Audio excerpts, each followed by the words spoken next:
Hi manok, good morning. How are you? Ay, nakatingin siya. Cute ni manok. Ayun, ayun na naman sila. Back to farm na naman ako.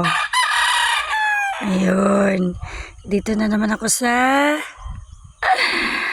mga friendship kong manok. Natanaw na tanaw ang magandang bundok. Diyan kami galing yata kahapon.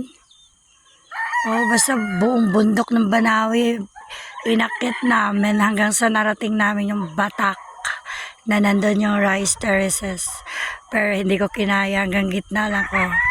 Sobrang init, saka yung bato talaga yung daan, as in. Yan, back to kay manok na lang ako. Hello manok.